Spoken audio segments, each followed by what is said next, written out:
Young Wavemaker today, Alexis Hadinger. Alexis recently graduated Summa Cum Laude from Oregon State University with a Bachelor of Science in Oceanography and minors in Chemistry and Marine Conservation Management. She is currently serving as a congressional intern for California Representative Jimmy Panetta and plans to pursue graduate studies in environmental policy and management. Her long-term goal is to work in ocean protection, advocacy, and policy. And she's going to tell you a little bit more about her experience of working in the Simmers lab at Oregon State University. So I'll let her elaborate on that. Fun fact about Alexis, she loves to hike and surf, and she was actually an ocean lifeguard in Santa Cruz from when she was around 16 to her sophomore year of college.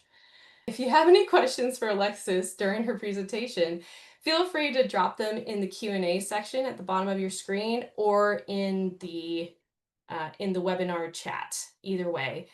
And then we will go over anybody's questions at the end of Alexis's talk. All right, so please join me in welcoming Alexis Hadinger. Hello, hello. Can everyone hear me okay? I hope so. This webinar feature is a little new to me, but thank you so much. So yes, as was said, my name is Alexis Hadinger, and I'm going to be presenting some research that I did while I was an undergrad at Oregon State University through the Simmers program. So Simmers is the Cooperative Institute for Marine Ecosystem Resource Studies. So it is essentially an overlap of NOAA, the National Oceanic and Atmospheric Administration, and Oregon State University. So it's a lot of research that's funded by NOAA that Oregon State does for them, and I was lucky enough to participate in that. So I worked in a lab through Simmers, and this project is called Fueling the Food Web, and it's looking at how ocean conditions influence forage fish energy density in the Pacific Northwest. So as was said, my name is Alexis Hadinger, recent OSU grad, and I was also a 2023 NOAA Hauling Scholar. So that's a bit about how I got introduced to NOAA and why the National Oceanic and Atmospheric Administration was of interest to me. And then I found that they had this lab through OSU out at Hatfield, as many of you know, in Newport. So I commuted out there multiple times a week from Corvallis.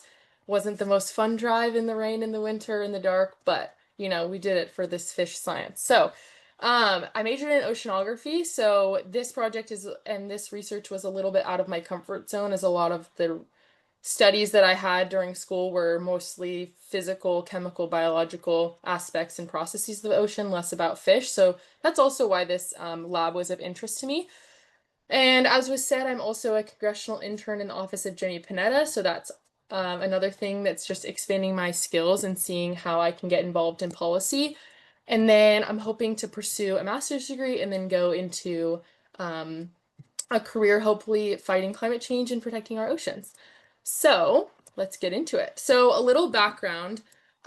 So I will be focusing on forage fish, and forage fish are really vital to marine ecosystems because of their place in the food chain. So they're near the base of the food chain, and they feed things like whales, sharks, big fish that we eat, and are important to our economy. So these fish are extremely important to the food chain, and so we need to make sure that we're studying them so that we can protect them.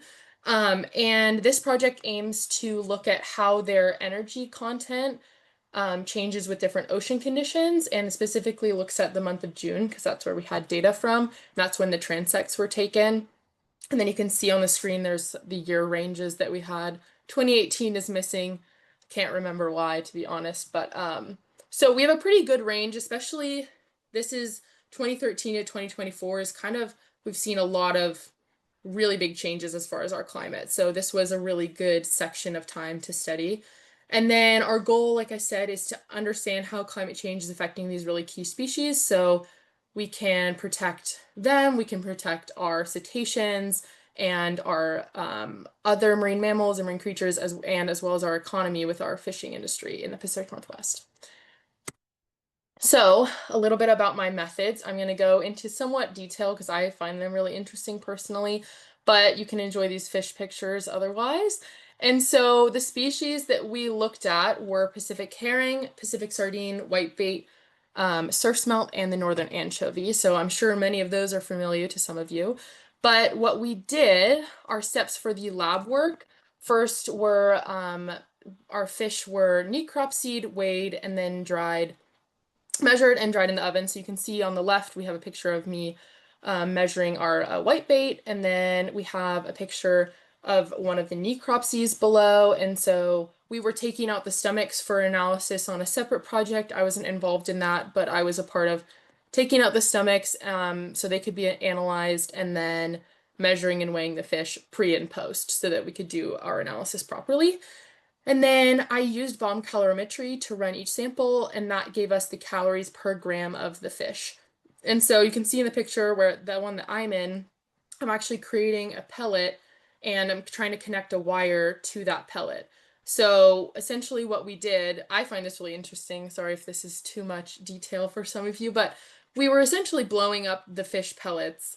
And so once the fish were dried, we would grind them up and make them into a powder and make them into a pellet. And then we would connect a wire to them so that when they were put in this, if you see on the screen, the system where it says system, we would essentially put the canister in there and an electric wave would go through and it would blow up the fish pellet. And then we would see how much the water temperature changed.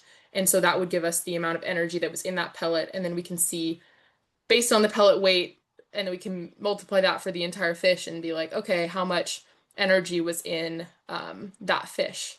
So energy density is important. I didn't really cover this, unfortunately. I'm sorry, but I didn't really cover this, but energy density is important because these are the base of the food chain, like I said. So if they don't have as much energy, then the trophic levels and like levels above them that are eating them are not going to be getting as much energy. So that's why this is important to look at. And then the other part of our methods was also the analysis section that was all computer work. So we verified all the data through plotting, identifying and removing the outliers. So these outliers might have come from inputting data incorrectly, human error with the lab work, or again, inputting data incorrectly, or there's also some issues sometimes with the machines that we're using. And then we then did two things. We categorized the years by cold, average, warm, and marine heat waves. So this was using the NOAA stoplight table. And we created energy density plots for each of these categories, or energy density plots for each species with each category. So we could kind of see how is the energy density changing in warm years versus a cold year or a marine heat wave, especially because marine heat waves are becoming more common. And then we also created general additive models, which are also called GAMs, and these were run for each species energy density combined with various environmental variables, and we ran them over and over and over again with different combinations of variables until we found the best fit model.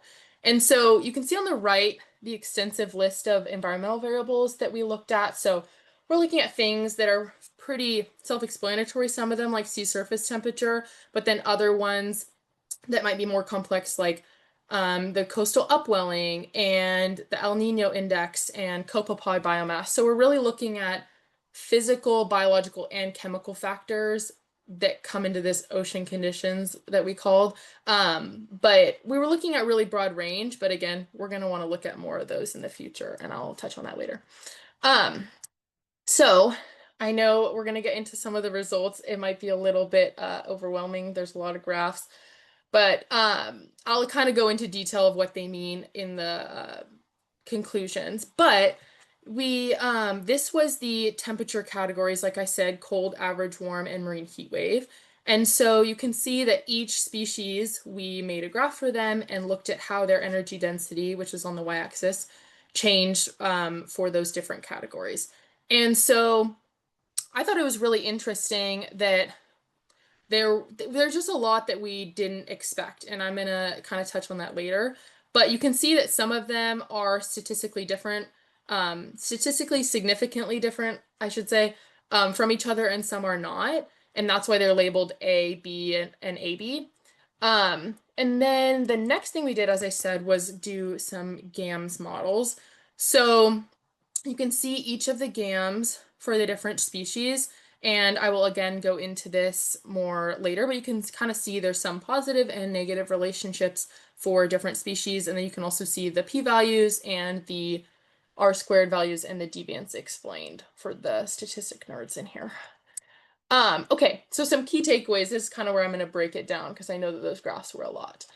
As I said, forage fish show different relationships, with some having positive relationships to positive energy density relationships to temperature and the other environmental factors, and then some having negative, which was kind of unexpected, honestly, because I kind of thought that climate change was going to negatively affect all species, because I mean that's something that a lot of us have been learning in our classes and in like society. There's a lot of negative effects, but we found some interesting things. So we found that for Pacific herring, that the energy density was higher in warmer years. So this was a surprising one, especially when the conditions leaned towards El Nino and there were more copepods.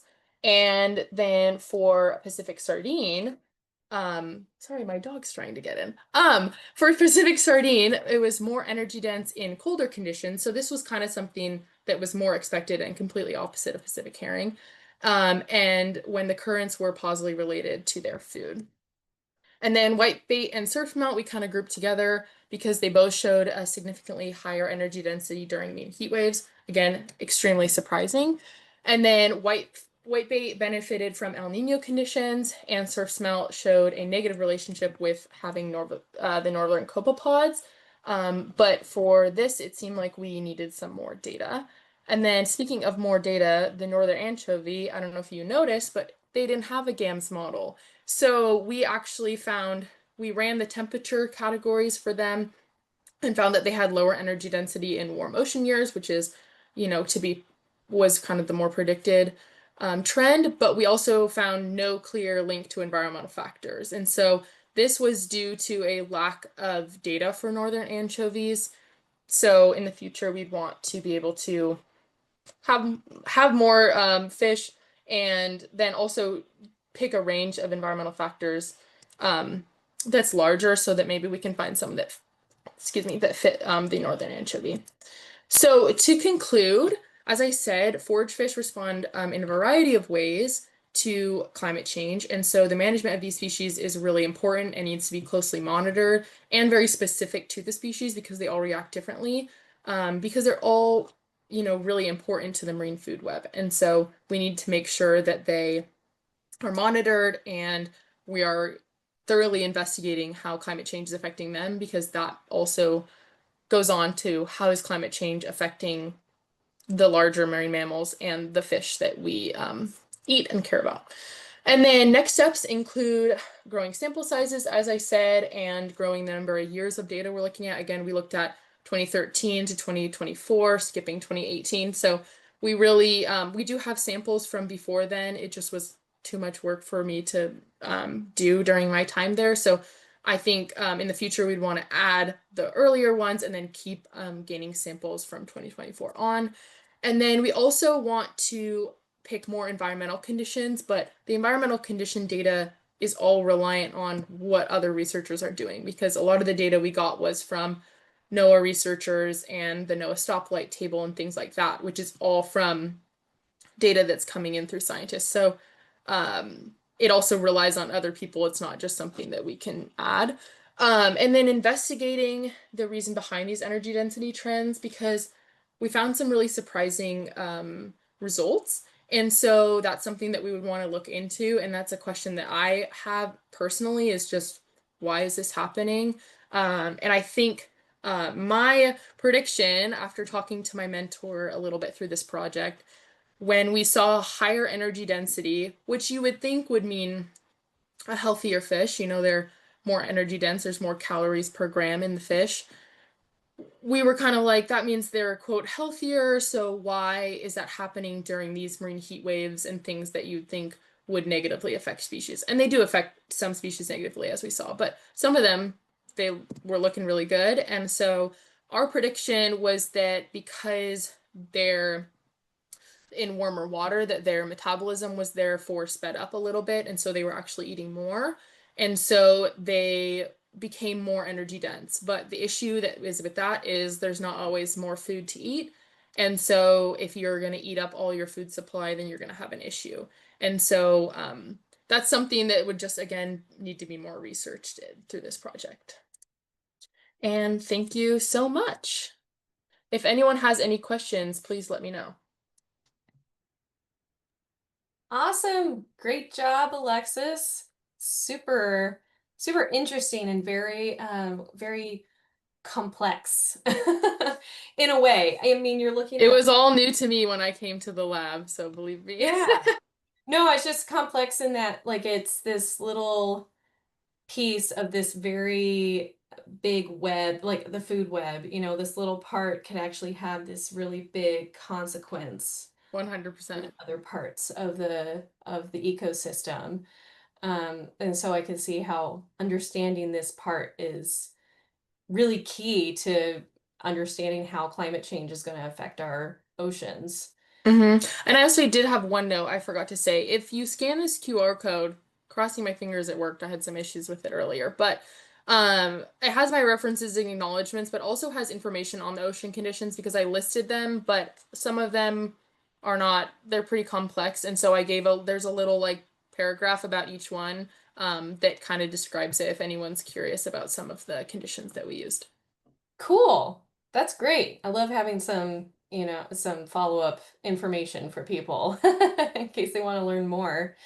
Uh, so we now have time for some questions. If anyone wants to submit any, I have a few questions that we can start with, if you're up for that, Alexis. Sure. Um, so the first thing I was kind of wondering, I have a few different ones, but you may have mentioned this, but where did the fish that you sampled, where did those come from? Where'd you So get? they came from all up and down the Oregon and Washington coast. So I actually didn't participate in the cruises for that. I participated in some cruises that looked at that kind of contributed to the copepod index that I was showing, but I didn't contribute to any of the fish trawls that we did for this lab. But they did some transects, so straight from off the coast, or straight from the coast, straight off the coast, straight west at different places along the Oregon and Washington coast. And one of them that's notable is the Newport hydrographic line that many of you might know about. So that was the one that I particularly sampled on. Mhm. But yeah, so there was a lot of fishing and catching in nets that was done, but I came into it, I would grab the fish out of the freezer and then let them defrost a little and then necropsy them and dry them in the oven. So mine, which was really cool because the lab in Newport, there's freezers that go to -20 and -80.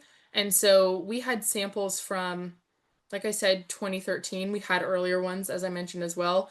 And it's really crazy to see how much a difference the temperature makes because I had some samples that were very old they were in the -20 and some that were -80. And let's just say the defrosted versions were a lot different. And so it's interesting because that then changed how accurate the necropsies were and how messy they were. And so I think it was interesting to me to see how big of a difference the facilities that you have access to and the funding changes how well you can do the science. Yeah, absolutely. And when you say necropsy, you mean you were just getting the muscle and that tissue, So yeah, or were so you when I getting was all of the tissue?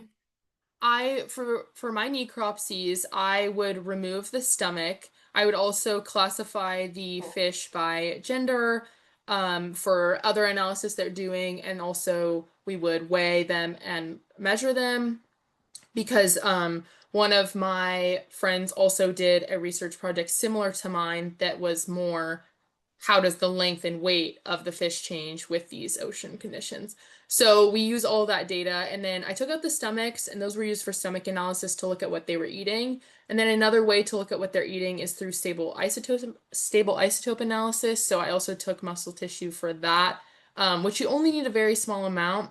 Um, so then but for the actual fish that I was using for my project, it was the entire fish minus the stomach and the tiny, tiny bit of muscle that you took out for the stable isotope analysis. It was the entire fish being dried and ground up. So that's including the bones, the eyes, all the other guts that we didn't take out. And so that's important because that all contributes to how energy dense it is, because Right. when a fish is eating, say, a northern anchovy, they're eating the whole thing. So we were Mm. trying to really look at how much energy is going up the food chain. So we were looking at the entire fish. And so that's why you had to ground them up pretty well to make sure it's hopefully well mixed so you're getting an even amount. But it was interesting because there were some fish that were very, very, very oily. Even if you dried them for days, it was like goop. And then there's others that are really dry that are perfect for the sampling. So that was also an interesting thing. But the ones that are oily are obviously going to be more energy dense just as a species because, Mm. I mean, there's some that are used to be used as oil lamps. So that kind of Right. makes sense. Yeah, that's what I just thought about. There's a species Yeah. uh, in the North Pacific called Eulachon or Yep. hooligan.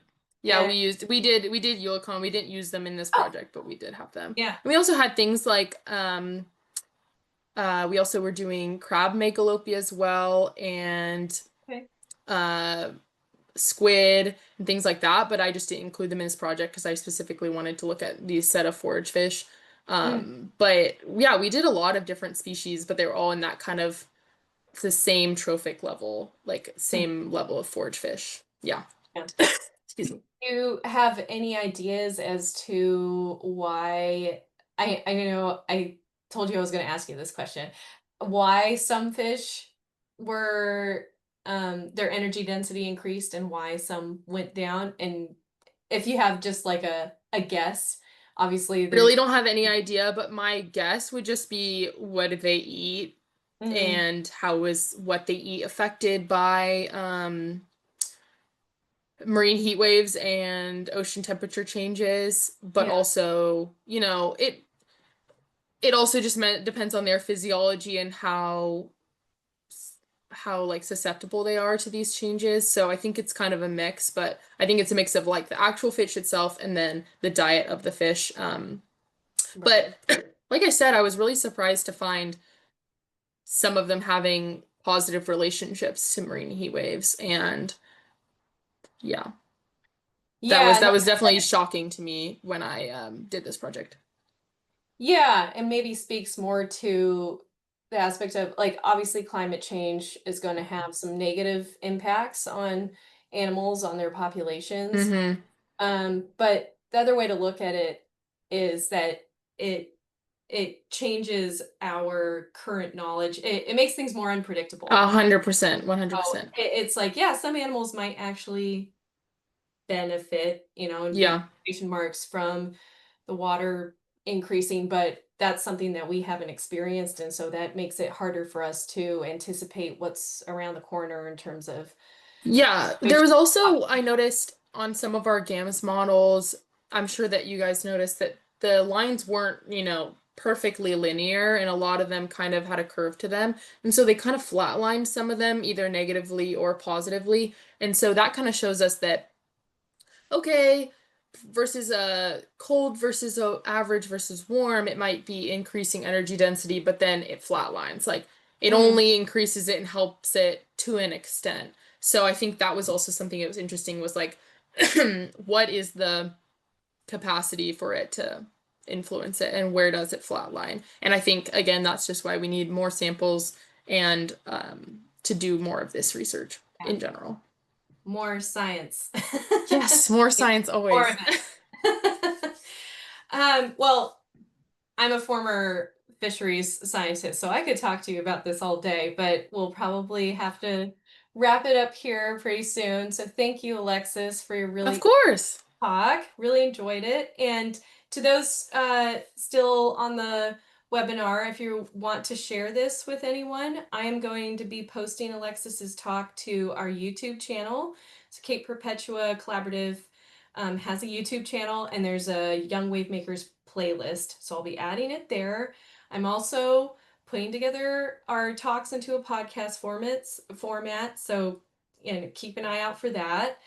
I'll be sure to tell everyone that's attended these talks about it. And before we sign off, we have another talk next week on Wednesday with Nathan Pethick, who's also an OSU graduate. And he's going to be giving the talk Studying the Tide Pools, My Journey into Research. I believe he'll be talking about his work looking at population effects of different tide pool creatures in the aftermath of the sea star wasting disease that affected sunflower stars. So that'll be really interesting. That'll be on Wednesday, July 16th at 1 p.m. And I'll be sending out an email with all the information very shortly. So again, thank you so much, Alexis. This Thank was you for having me. and I hope to see all of those attending at our future Young Wavemaker Talks. And have a great day, everybody. Thank you. Bye.